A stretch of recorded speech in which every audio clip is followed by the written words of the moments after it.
Assalamualaikum warahmatullahi wabarakatuh.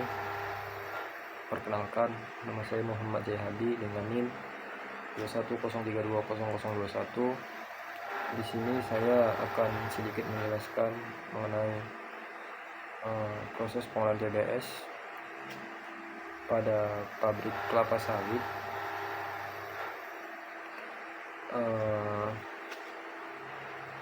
Video ini saya buat untuk memenuhi tugas dari mata kuliah agribisnis perkebunan. Oke, langsung aja. Yang dimulai itu dari proses pengolahan.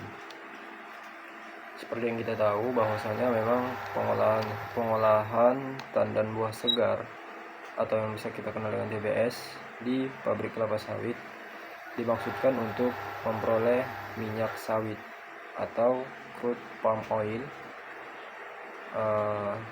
biasa disingkat dengan CPO, dari daging buah atau mesokarp, dan inti sawit ataupun kernel dari biji. Untuk mendapatkan kualitas ataupun mutu minyak yang baik bermula dari lapangan, sedangkan proses pengolahan di pabrik hanya dapat menekan sekecil mungkin perubahan ataupun penurunan kualitas dan kehilangan ataupun losses selama proses. Pabrik tidak dapat memproduksi minyak lebih dari apa yang dikandung TBS. Mutu dan rendeman hasil olah itu sangat dipengaruhi oleh yang namanya praksis panen atau tingkat kematangan pada suatu buah.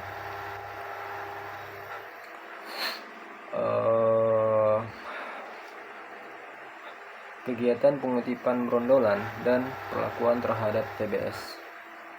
Perlakuan TBS mulai dari panen, transport, dan proses pengolahan di pabrik akan menentukan kuantitas serta kualitas minyak yang dihasilkan.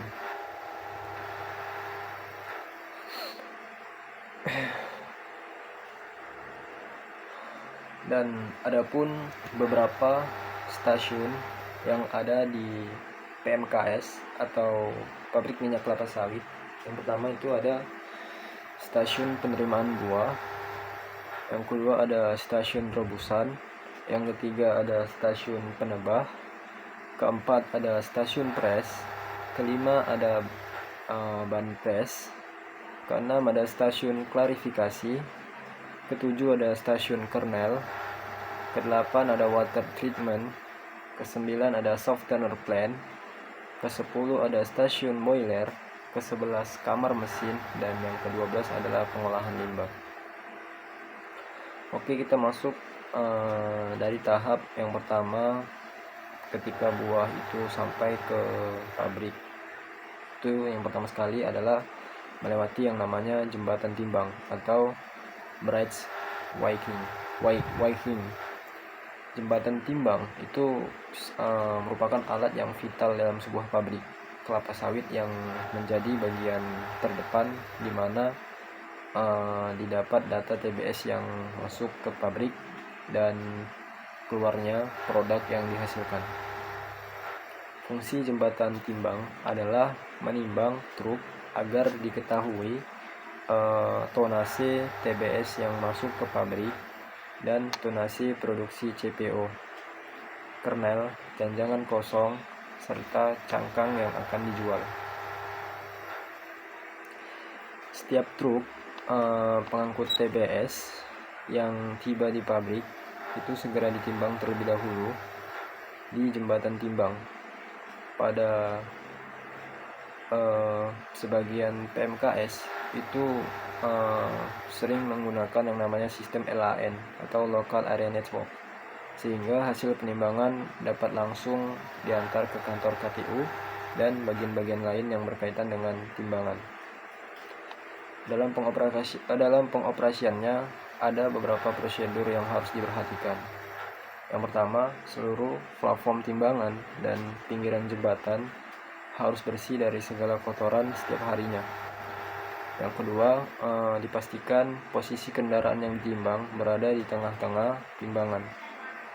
Yang ketiga, dipastikan pula mesin truk dimatikan saat penimbangan, karena getaran mesin dapat mempengaruhi hasil penimbangan dan supir harus turun.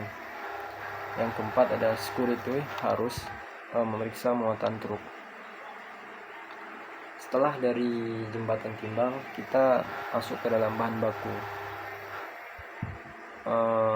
Bahan baku ini lebih ke tandan buah segar TBS yang berasal dari kebun sendiri tentunya, kebun plasma dan TBS pembelian. Kriteria atau jenis dari TBS yang dihasilkan, kalau saya ini mengambil contoh kebun PT Ganda Buah Nindo, itu bahan bakunya bahan baku olah berupa TBS jenis Tanayara dan Lura. Kualitas bahan baku yang diolah di pabrik itu sangat berpengaruh sekali terhadap kualitas dan kuantitas CPO yang dihasilkan. Bila buah yang diproses dalam pabrik kurang matang, maka pembentukan minyak dalam buah belum maksimal, sehingga rendemen minyaknya rendah, sedangkan buah yang busuk di samping rendemen minyak sudah turun, juga kadar ALB-nya juga tinggi. Selanjutnya kita masuk ke tahap sortasi TBS. Sortasi adalah penentuan kualitas dari TBS yang masuk ke pabrik kelapa sawit dengan cara pemilihan satu persatu atau secara acak atau sortir. Fungsi dari sortasi adalah yang pertama sebagai alat kontrol untuk mengetahui tingkat kematangan buah sesuai dengan standar kematangan buah.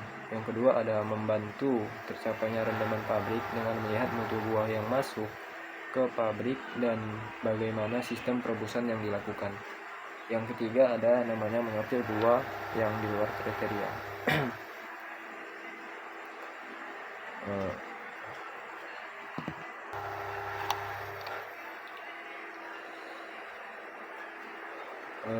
Adapun beberapa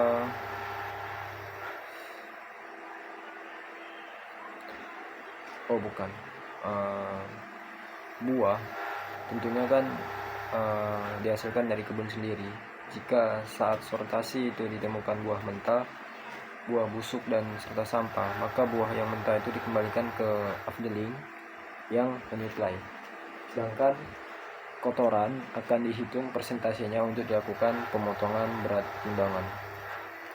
Untuk buah dari pembelian fraksi 00, tandan kosong, buah busuk, dan buah sakit itu dipisahkan dan dimasukkan kembali ke truk untuk ditimbang kembali sebagai tara. Sedangkan kotoran akan dihitung persentasenya untuk dilakukan pemotongan harga. Selanjutnya kita masuk ke dalam tahap loading ram. Loading ram merupakan tempat di mana truk melakukan pembongkaran TBS. Fungsi dari loading ram sendiri adalah satu, sebagai tempat penampungan TBS sementara dan sebagai tempat untuk dilakukannya sortasi TBS sebelum diproses lebih lanjut. Yang kedua itu sebagai tempat untuk mengurangi kadar kotoran pada TBS. Yang ketiga sebagai tempat penuangan TBS ke dalam lori. Yang keempat ada untuk menjamin kontinuitas pengolahan pada loading ram yang menggunakan sistem FIFO.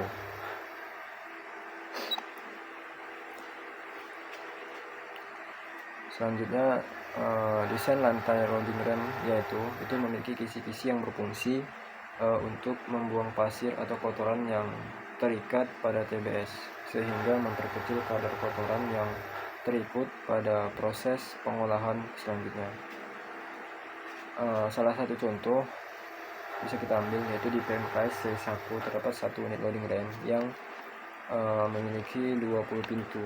Pintu nomor 1 sampai 10 digunakan untuk TBS pembelian dari pihak ketiga, sedangkan pintu ke-11 sampai pintu ke-20 itu digunakan untuk TBS kebun sendiri dan plasma.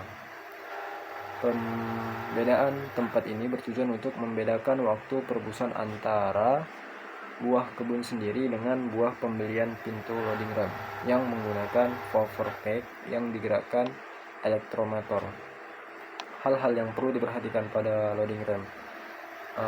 Yang pertama, lantai itu dibuat miring dengan kemiringan 27 derajat dan berkisi-kisi. Kedua yaitu kebersihan lantai loading ram. Ketiga, pengetipan brondolan yang tercecer di lantai dan parit pembuangan kotoran. Selanjutnya, dalam hal tandan buah maupun brondolan terpaksa dituang di atas pelantaran harus dihindari agar tidak tergilas oleh kendaraan atau loader. Pada stasiun loading ram terdapat beberapa alat pendukung. Yang pertama, lori TBS. Lori adalah alat untuk mengangkut TBS dari loading ram menuju rebusan. Lori juga sebagai wadah untuk merebus TBS di sterilizer. Jumlah lori yang mencukupi merupakan persyaratan yang harus dipenuhi agar kapasitas rebusan tercapai. Contoh dari yang bisa saya ambil yaitu PMKS Seisaku itu memiliki 108 lori yang digunakan berkapasitas 4,5 ton. Faktor-faktor yang memang perlu diperhatikan dari lori untuk mencapai kinerja optimalnya, satu itu kayak pengisian lori dilakukan secara optimal agar mencapai kapasitas. Dudukan lori harus tepat di atas rail agar tidak terpleset dan jatuh. Roda lori agar tetap berjalan lancar. Gandengan lori harus baik dan benar agar berfungsi sebagaimana mestinya. Selanjutnya ada capstan. Capstan adalah alat yang digunakan untuk menarik lori yang telah berisi TBS ataupun lori yang kosong, baik keluar dan masuk sterilizer. Capstan digerakkan oleh elektromotor dan dilengkapi dengan tali baja sebagai penarik. Selanjutnya adalah bolat capstan, berfungsi untuk memandu atau menyerahkan tali baja bila akan menarik atau memasukkan lori ke salah satu jalur rail track sterilizer yang diinginkan dan juga untuk mempermudah kerja dari capstan. Selanjutnya itu transfer carriage atau mobil cantilever. Transfer carriage adalah alat yang digunakan untuk memindahkan lori yang telah berisi TBS dari loading ram untuk dipindahkan ke jalur rail rebusan dan juga untuk memindahkan lori yang keluar dari rebusan menuju rail track. Mobil cantilever adalah alat yang berupa rail yang dapat bergerak maju dan mundur. Mobil cantilever berfungsi sebagai jembatan bagi lori untuk masuk dan keluar rebusan. Selanjutnya kita masuk ke dalam tahap sterilizer atau tahap perebusan. Sterilizer adalah suatu bejana bertekanan yang digunakan untuk merebus atau mematangkan TBS dengan menggunakan uap yang dikirim dari BVV. Uap yang digunakan adalah uap basah. Di dalam rebusan terdapat 9 lori dengan kapasitas lori 4,5 ton. Jumlah rebusan ataupun sterilizer pada kita ambil contoh nih, PMKS Seisaku ada 3 unit. Desain dari bejana ini yaitu dengan sistem horizontal dalam bentuk kapsul.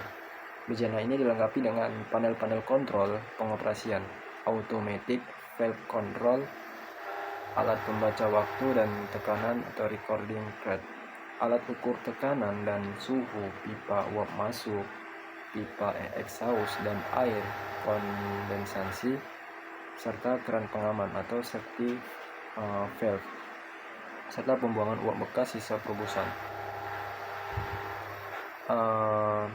Seperti yang saya gambarkan tadi kan, contoh mengenai dari apa kan, pada pabrik PMKS Seisaku itu sistem perebusannya memakai PLC atau program login control.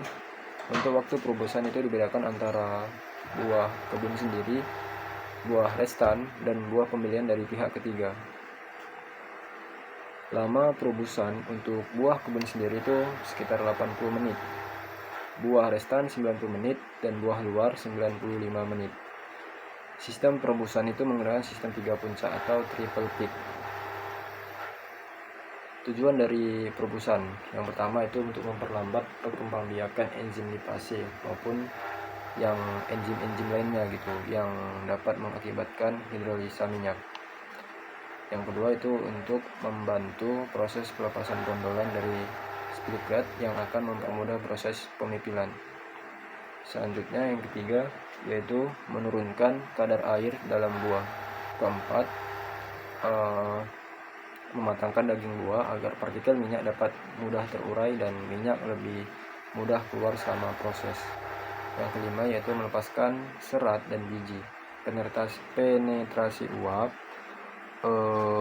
yang cukup baik akan membantu proses pemisahan serat perikrep dengan biji yang dipercepat oleh proses hidrolisis. Yang keenam itu mempermudah pelepasan inti dari cangkang.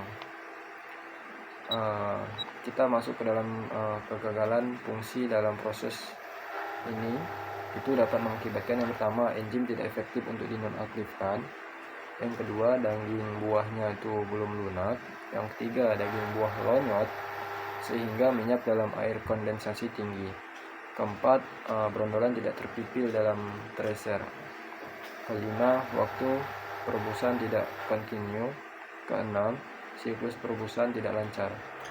Dan adapun jenis yang mempengaruhi kegagalan dalam proses. Yang pertama ada dari temperatur terlalu rendah, kurangnya uap masuk, ketiga kurangnya waktu perebusan, keempat uap masuk terlalu tinggi, kelima waktu perebusan terlalu lama, keenam prosedur perebusan tidak dijalankan dengan benar, ketujuh grafik kontrol tidak digunakan dengan baik, kedelapan operator tidak disiplin. Untuk mendapatkan hasil yang bagus sesuai dengan prosedur, perebusan harus dijalankan dengan baik tanpa melanggar dari sistem perebusan. Untuk itu, harus diperhatikan beberapa faktor dalam perebusan. Yang pertama ada pembuangan udara. Udara dalam perebusan harus dibuang karena udara adalah penghantar panas yang buruk. Udara merupakan penghantar panas yang lambat dan berpengaruh negatif terhadap proses perebusan. Udara yang terdapat pada perebusan itu dapat menurunkan tekanan. Dapat dikatakan bahwa udara yang terdapat pada perebusan hendaknya dikeluarkan terlebih dahulu, dan cara ini disebut dengan proses dari diarasi. Upaya untuk memperkecil jumlah udara dalam perebusan adalah dengan satu, mengatur isi lori agar buah disusun penuh sesuai dengan kapasitas lori. Keadaan ini sering tidak disadari oleh operator. Yang perlu diketahui bahwa pengisian lori yang penuh selain dapat mengurangi jumlah udara dalam bejana juga dapat mempertahankan kapasitas olah. Kedua yaitu melakukan diarasi, yaitu pembuangan udara dari bejana dengan cara mengeluarkan udara melalui pipa saluran kondensat dengan bantuan tekanan uap yang masuk ke dalam sterilizer.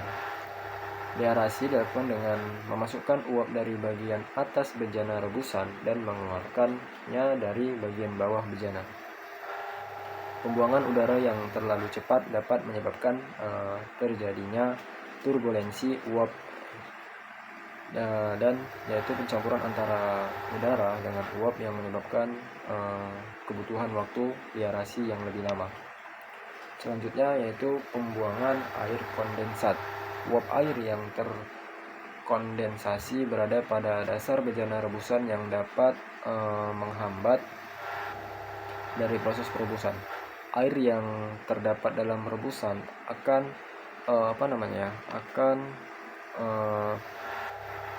mengabsorpsi panas yang diberikan, sehingga jumlah air semakin bertambah. Pertambahan ini yang tidak diimbangi dengan pengeluaran air kondensat akan memperlambat usaha pencapaian tekanan puncak dan terjadinya penanganan air dalam sterilizer. Diperkirakan jumlah air kondensat itu sekitar 13% dari TBS yang diolah. Yang ketiga itu ada pembuangan uap. Pembuangan uap ini dilakukan sesuai dengan sistem perebusan. Uap yang dibuang melalui cerobong pada bagian atas dengan pipa yang berukuran 8 inci. Pada umumnya ukuran pipa pembuangan uap itu lebih besar dari pipa uap masuk, sehingga pembuangan uap dapat terlaksana dengan cepat. Pembuangan uap sebelum akhir dari perobusan pada double peak dan triple peak itu dilakukan bersamaan dengan pembuangan dengan cepat, dan pada akhirnya perobusan itu melakukan pembuangan air berkondensat terlebih dahulu, baru melakukan pembuangan uap atau blow up. Hal ini bertujuan agar buah yang direbus dalam keadaan kering. Selanjutnya yaitu kita masuk ke dalam tahap waktu perebusan. Apabila waktu perebusan terlalu lama, maka akan membuat buah menjadi rusak. Akan banyak minyak keluar dari buah dan terikut dengan kondensat dan akan menyebabkan banyak losses di air kondensat. Hubungan berikut adalah saya akan menjelaskan gitu kan, hubungan waktu perebusan dengan efisiensi ekstraksi minyak adalah sebagai berikut. 1. Semakin lama perebusan buah, maka jumlah buah yang terpipil semakin tinggi, atau persentase tandan yang tidak terpipil semakin rendah. Yang kedua, semakin lama waktu perebusan buah, maka biji semakin masak dan menghasilkan biji yang lebih mudah pecah dan sifat lekang. Yang ketiga, semakin lama waktu perebusan buah, maka kehilangan losses minyak dalam air kondensat semakin tinggi. Yang keempat, semakin lama waktu perebusan buah, maka kandungan minyak dalam tandan kosong semakin tinggi, yaitu terjadinya penyerapan minyak oleh tandan kosong akibat terdapatnya rongga-rongga kosong. Yang kelima yaitu semakin lama waktu perebusan buah, maka mutu minyak sawit akan semakin menurun, yang dapat diketahui dengan penurunan nilai Deterioration of Bleachability Index atau DOBI. Lalu dari penyaluran uap yang masuk dan keluar selama proses perebusan itu dapat dilakukan dengan dua metode. Yang pertama, metode manual, yang kesemuanya kejadian kemasukan uap, pengeluaran uap, dan kondensat itu menggunakan tenaga manusia. Karena pelaksanaannya itu membutuhkan kekuatan fisik di operator, maka diperlukan tenaga 2-3 orang tiap shift untuk kapasitas 30 ton TBS per jam. Selanjutnya metode automatisasi yang menggunakan bantuan alat yang diprogram. Pada perebusan manual yang digunakan adalah kran globe valve yang memerlukan pemutaran beberapa kali dan membutuhkan waktu yang lama untuk buka tutup 100% dan 0%. Karena kelemahan tersebut, maka dikembangkannya automatisasi yang didasarkan pada waktu dan tekanan rebusan begitu. Lalu untuk mempertinggi efisiensi pengoperasian, pembukaan dan penutupan uap, maka kran yang digunakan adalah butterfly valve yang pembukaan dan penutupannya dibantu oleh alat kompresor dan dikontrol dengan program. Cara pengoperasian perebusan. 1. Yang pertama sekali adalah tekanan uap 2,8 sampai 3,0 kg per cm kuadrat dan temperatur 120 sampai 130 derajat Celcius. Yang kedua, waktu perebusan sekitar 90 sampai 95 menit atau waktu untuk perebusan buah pembelian pihak ketiga. Yang ketiga, keran exhaust dalam keadaan tertutup. Keran kondensat dibuka, lalu keran steam itu dibuka selama 1 menit. Fungsinya untuk mengeluarkan udara yang berada dalam rebusan atau deaerasi. Selanjutnya yaitu tutup kembali keran kondensat dan naikkan tekanan mencapai 1,5 kg per cm kuadrat selama 10 menit. Setelah tekanan tercapai, tutup keran uap yang masuk dan buka keran kondensat selama 1,5 menit, baru buka keran exhaust selama 1,5 menit sehingga tekanan menjadi 0. tutup kembali keran kondensat dan exhaust. Yang kelima adalah buka keran uap yang masuk sehingga tekanan menjadi 2 kg per cm kuadrat selama 11 menit. Kemudian tutup keran uap masuk, buka keran kondensat selama 1 menit, kemudian buka keran exhaust selama 1 menit sehingga tekanan menjadi 0. Tutup kembali keran exhaust dan keran kondensat.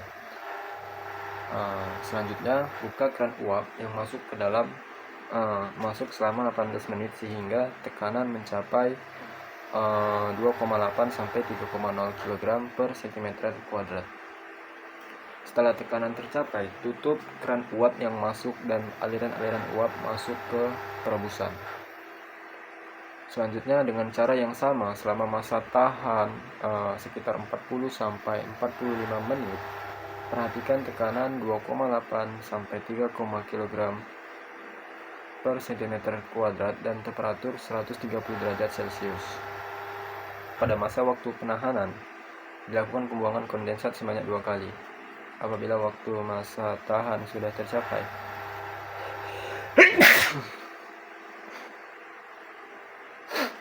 maka dilakukannya penurunan tekanan dengan membuka keran kondensat 2 menit. Setelah itu dibuka keran exhaust 3 menit sehingga tekanan dalam rebusan mencapai 0 dan lihat manometer apabila ingin membuka pintu rebusan. Selanjutnya pada puncak ketiga itu dilakukan penahanan selama 40 sampai 45 menit. Hal ini tergantung dengan kondisi buah. Selanjutnya kita masuk ke dalam stasiun tracer, yang di dalamnya pertama ada triple drum. Tripler itu berfungsi untuk menuangkan lori yang berisi buah yang sudah direbus ke dalam scraper conveyor dan dibawa ke thresher. Jumlah dari tripler ini bisa kita ambil contoh untuk PMKS C1 itu ada 1 unit. Tripler bekerja dengan cara memutar lori sebesar 360 derajat sampai buah dalam lori habis tertuang. Tripler itu digunakan secara terus-menerus sesuai dengan jalannya proses pengolahan dalam pabrik. Lama waktu penuangan agar diatur supaya kapasitas pabrik dapat tercapai, dan waktu yang dibutuhkan untuk menuangkan tandan buah rebus dari lori itu kurang lebihnya 5 menit. Dan volume buah yang dituangkan ke feed bunch conveyor itu harus diatur agar buah yang masuk ke thresher itu dapat merata dan memenuhi kapasitas dari thresher. Selanjutnya ada feed bunch conveyor. Feed bunch conveyor itu berfungsi untuk membawa buah rebus menuju ke drum thresher untuk dilakukannya proses pemipilan. Yang ketiga itu distributing feed thresher. Distributing feed thresher itu berfungsi untuk mengatur masuknya umpan atau feeding tandan buah yang telah direbus ke dalam drum thresher agar tidak terjadi umpan masuk yang terlebih, yang akan mengakibatkan tidak sempurnanya proses pemipilan. Selanjutnya ada penebahan atau thresher lah, penebahan thresher. Thresher itu berfungsi untuk memisahkan brondolan dari janjangan dengan cara mengangkat dan membanting serta mendorong ataupun membawa janjangan keluar. Dengan putaran drum thresher 23 rpm, brondolan akan terpisah dengan janjangnya akibat dibanting dan jatuh kembali, lalu dibanting kembali dan jatuh. Thresher itu terdiri dari sebuah drum yang isinya berbentuk kisi-kisi dengan jarak tertentu yang berfungsi agar brondolan yang terpipil itu jatuh ke bawah, dan dilengkapi dengan sirip atau skat yang berfungsi untuk penghadang tandan agar terjadi pengangkatan dan pembantingan serta mengarahkan janjangan dan membawanya ke ujung drum. Brondolan yang terpisah akan masuk pada lubang tersebut dan akan jatuh ke conveyor under thresher menuju ke bottom cross conveyor, dan selanjutnya brondolan diangkut oleh fruit elevator untuk diolah lebih lanjut ke stasiun pengempaan. Sedangkan tandan yang sudah terpisah dengan brondolan itu akan terbanting dan keluar akibat adanya spike plate atau plate pembawa yang sengaja dipasang dengan kemiringan 5 derajat. Buah yang sudah diangkat akan jatuh dalam posisi 3/4 dari besar drum tersebut. Janjangan yang keluar akan langsung jatuh pada empty bunch conveyor untuk dibawa ke stasiun bunch press guna dipres untuk mengambil minyak yang terikut di tangkos. Bisa kita ambil contoh yaitu PMKS Seisaku itu memiliki 3 unit thresher. Faktor yang mempengaruhi efektivitas kerja thresher itu diantaranya pertama, putaran dari thresher itu harus 23 rpm. Yang kedua, pengaturan buah yang masuk ke dalam alat penebah dan itu disesuaikan dengan kapasitas alat sehingga tidak terjadinya kelebihan kapasitas. Yang ketiga yaitu ketinggian bantingan tandan buah rebus di dalam drum. Itu untuk perebusan yang sempurna ketinggian bantingannya cukup 1,2 meter aja. Hal ini diperoleh dengan putaran drum yang sesuai dengan 23 rpm. Selanjutnya yaitu kemiringan spike dan jumlah pisau pelempar, kebersihan dan jarak kisi-kisi dari sisi drum. Efektivitas thresher dapat dilihat dari USF yaitu unstrip fluid, yaitu brondolan yang sudah lepas dari spikelet tetapi tidak mau keluar dari tandan. Dan selanjutnya yaitu oil losses pada jenjang kosong. Selanjutnya kita masuk ke dalam empty bunch conveyor dan inclined empty bunch conveyor. Janjangan kosong akan terdorong keluar dari thresher dan masuk ke horizontal empty bunch conveyor yang kemudian janjangan kosong jatuh ke inclined empty bunch conveyor yang kemudian akan masuk ke bunch crusher untuk dilakukan penggilingan janjangan. Selanjutnya kita masuk ke bunch crusher. Bunch crusher itu berfungsi untuk menggilas janjangan yang dari thresher nomor 1 dan 2, kemudian janjangan tersebut akan dilakukan kembali pemipilan di thresher nomor 3 guna untuk mendapatkan sisa-sisa brondolan yang masih melekat pada janjangan agar dapat meminimalisir losses. Selanjutnya kita masuk ke tahap bottom cross conveyor dan fruit elevator. Brondolan yang telah lepas dari janjangannya keluar dari thresher itu melalui kisi-kisi, kemudian jatuh ke conveyor under thresher, lalu masuk ke bottom cross conveyor. Dari bottom fruit conveyor masuk ke fruit elevator dan selanjutnya ke distribution fruit conveyor yang berfungsi untuk membagikan ke masing-masing digester. Selanjutnya ada stasiun bunch press yang berisi diantaranya itu bunch press. Di bunch press ini janjangan kosong yang keluar dari thresher nomor 3 kemudian jatuh ke horizontal empty bunch conveyor yang menuju ke bunch press. Bunch press itu berfungsi untuk memeras janjangan kosong yang masih mengandung minyak. Hasil presan dari bunch press yang berupa crude oil itu dialirkan ke flue-blading, kemudian hasil dari penyaringan ditampung ke COT bunch press. Pada COT bunch press itu dilakukan pengendapan crude oil yang selanjutnya akan dipompakan ke CST bunch press. Janjangan yang sudah dipres itu akan dibawa ke insinerator untuk dibakar. Selanjutnya ada tahap CST bunch press. Pada CST bunch press itu dilakukan pemisahan minyak dengan sludge, dan pemisahan ini dilakukan dengan menggunakan air panas. Suhu yang optimal di dalam CST bunch press itu sekitar 80 sampai 85 derajat Celcius. Apabila mencapai 95 sampai 100 derajat Celcius, minyak akan mendidih dan akan menimbulkan buih sehingga pemisahannya tidak akan sempurna. Underflow dari CST bunch press itu kemudian akan diolah kembali dengan dipompakan menuju flue-blading screen pada proses Dan sedangkan minyak yang terkutip selanjutnya akan ditampung di oil tank bunch press yang selanjutnya akan diolah kembali ke VCT pada proses. Selanjutnya kita masuk ke insinerator. Insinerator itu berfungsi untuk membakar janjangan kosong. Hasil pembakaran janjangan kosong berupa abu, dan abu tersebut dikutip untuk bahan campuran kalsium pada clay bed di proses pengolahan kernel. Selanjutnya ada stasiun Kempa. Di dalam stasiun Kempa ini terdapat beberapa kegiatan seperti pengadukan digester. Digester adalah ketel tegak yang mempunyai dinding rangkap poros pemutar yang dilengkapi dengan pisau-pisau pengaduk.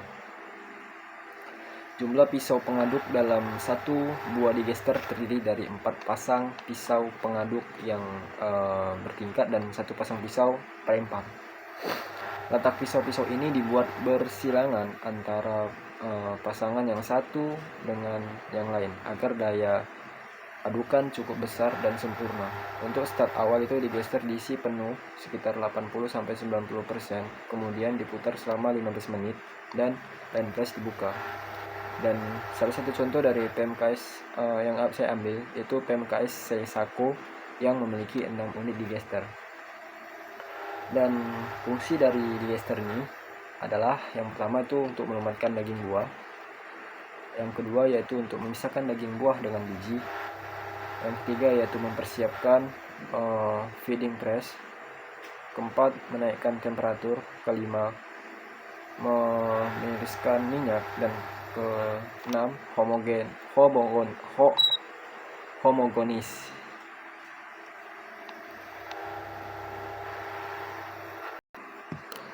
Selanjutnya masuk ke tahap ke bagian faktor-faktor yang mempengaruhi kerja digester, antara lain yang pertama kondisi pisau. Kondisi pisau pengaduk digester itu jika aus segera diganti. Yang kedua ada level volume buah dalam digester, itu minimal berisi 3/4 dari volume digester, yaitu pisau bagian atas tertutup yang oleh brondolan. Yang ketiga yaitu temperatur, jika dijaga pada suhu 90-95 derajat Celcius untuk mempermudah proses pemisahan minyak dengan air.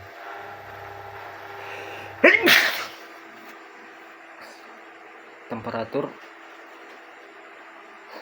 dalam digester itu dijaga dengan menginjeksikan steam ataupun dengan menggunakan steam jacket. Keempat yaitu kebersihan bottom plate. Kelima, kematangan buah yang sudah direbus. Keenam yaitu kecepatan pengadukan yaitu sebesar 25 rpm. Ketujuh, kondisi plat siku penahan pada dinding digester. Kedelapan yaitu waktu pengadukan sekitar 15-20 menit.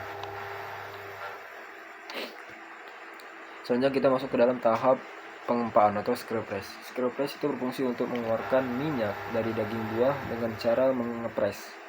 Proses pengepresan dilakukan dengan menggunakan tekanan screw yang ditahan oleh cone.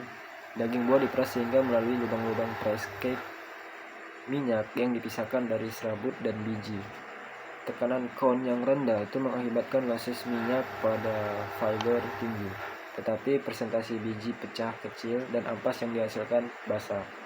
Sebaliknya, tekanan cone yang terlalu tinggi mengakibatkan presentasi biji pecah tinggi, tetapi losses minyak pada fiber rendah. Tekanan cone 38-50 bar.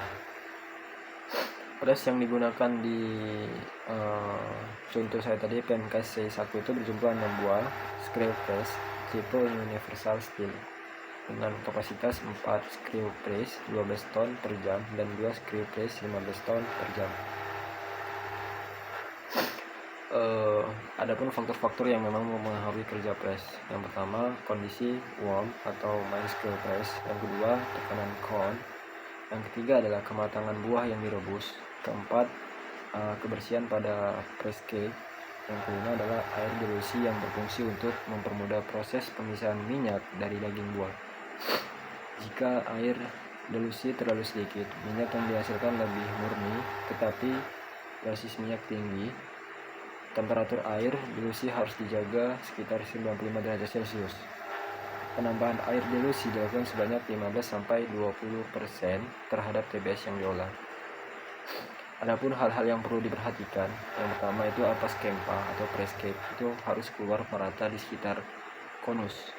Selanjutnya itu tekanan hidrolik pada akumulator 38-50 kg per cm kuadrat.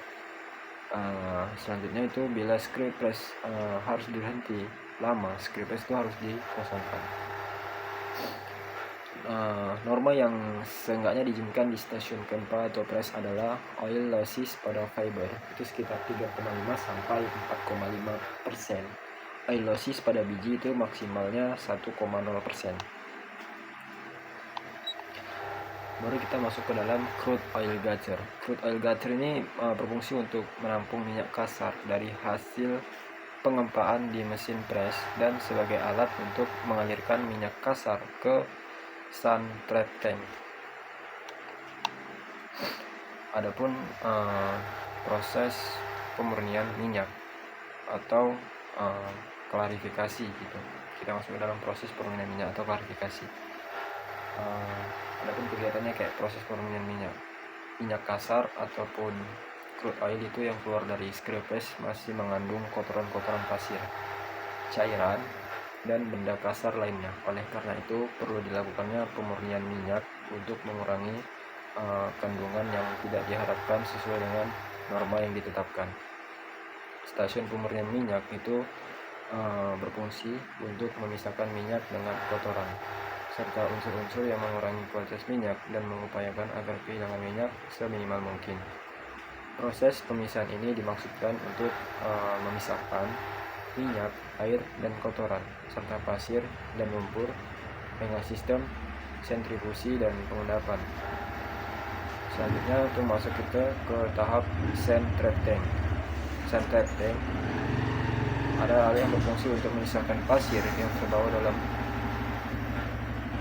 minyak kasar. Prinsip kerja sand trap tank adalah dengan cara pengendapan seperti contoh pada PMKS Seisaku itu memiliki 2 unit sand trap tank. Pasir yang mengendap pada dasar sand trap tank itu harus dibuang setiap hari dengan membuka katup drain di ujung dasar bawah. Adanya pasir yang mempengaruhi proses di sludge separator karena dapat merusak nozzle dan piringan atau disc.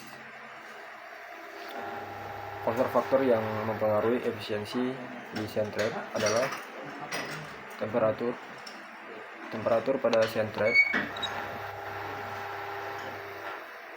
harus mencapai 90-95 derajat Celcius karena kalau terlalu dingin pada saat dilakukan blowdown maka akan terlihat NOS atau non-oil soil yang dikeluarkan tersebut sangat kental dan masih mengandung minyak. Selanjutnya itu blowdown. Blowdown itu dilakukan minimal 5 jam sekali dan pada saat blowdown harus diperhatikan jangan sampai minyak terikut bersama NOS. Selanjutnya kita masuk ke dalam tahap vibrating screen atau saringan bergetar. Tipe vibrating screen yang digunakan oleh contohnya kayak PMKS Seisaku adalah double deck. Alat ini berfungsi untuk menyaring crude oil dari serabut-serabut yang dapat mengganggu proses pemisahan minyak. Getaran dari vibrating screen itu dikontrol melalui penyetelan pada bandul yang diikat pada elektromotor. Getaran yang kurang menyebabkan pemisahan minyak dengan serabut tidak efektif. Kontrol kebersihan vibrating screen harus dilakukan secara rutin agar padatan yang terbuang dari hasil penyaringan tidak menumpuk. PMKS Seisaku itu memiliki 3 unit vibrating screen, di mana masing-masing vibrating screen terdiri dari 2 lapisan saringan, yaitu yang pertama lapisan saringan 1 itu berukuran 20 mesh dan lapisan saringan 2 itu berukuran sekitar 40 mesh. Kotoran dari fibrous separator itu selanjutnya dimasukkan ke bottom cross compressor fluid elevator, top fluid compressor, dan distributor compressor untuk kembali diolah dalam digester. kita masuk ke dalam tahap crude oil tank atau COT. Crude oil tank merupakan tangki penampung minyak kasar hasil saringan dari flywheel separator untuk selanjutnya dikirim ke vertical clarifier tank atau VCT. Suhu pada tangki ini itu harus dijaga sekitar 90 sampai 95 derajat Celcius. Steam yang digunakan pada tangki ini adalah sistem steam coil untuk memulai start awal yang menggunakan steam sistem injeksi. Penyaringan lumpur pada COT menggunakan model baffle atau sekat-sekat. Minyak dialirkan ke VCT dengan menggunakan 2 unit pompa yang melalui saluran penghubung. Dan adapun fungsi dari COT ini antara lain adalah mengurangi kadar NOx dan pasir yang masih terdapat pada crude oil, menambah panas ataupun temperatur. Pemanasan dilakukan dengan injeksi uap langsung dan serta steam coil sehingga mencapai suhu 90 sampai 95 derajat Celcius. Yang ketiga ada transit tank. Agar NOx dapat turun, COT dilengkapi dengan sekat atau baffle sehingga tangki terbagi menjadi 3 bagian. NOx dan pasir yang terletak pada bagian bawah akan dibuang dan selama 6 jam sekali. Dan untuk itu menjaga kebersihan dalam tangki yang dilakukan pembersihan 1 minggu sekali. Mungkin itu saja yang bisa saya sampaikan. Lebih dan kurangnya saya mohon maaf. Wabillahi taufiq wal hidayah. Assalamualaikum warahmatullahi wabarakatuh.